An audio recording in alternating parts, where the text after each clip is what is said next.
যে দিন পালন করতে গিয়ে সবচেয়ে বড় চ্যালেঞ্জটা হচ্ছে সেটা হচ্ছে আল্লাহকে পাওয়া। কি করা?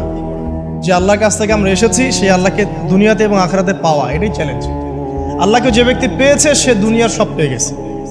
আল্লাহকে যে পায় নাই সে আসলে কিছুই পায় নাই, ইহকাল পরকালের কিছুই পায় না। এখন আমরা আল্লাহকে পাবো কিভাবে? এটা বড় প্রশ্ন না?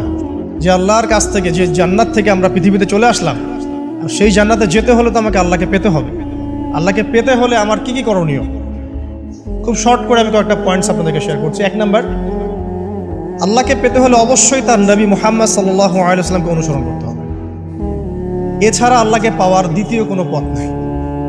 আল্লাহকে পেতে হলে অবশ্যই তার নবী মুহাম্মদ সাল্লাল্লাহু আলাইহি ওয়াসাল্লামের আদর্শগুলো জীবনের প্রতিটা ক্ষেত্রে বাস্তবায়ন করতে হবে।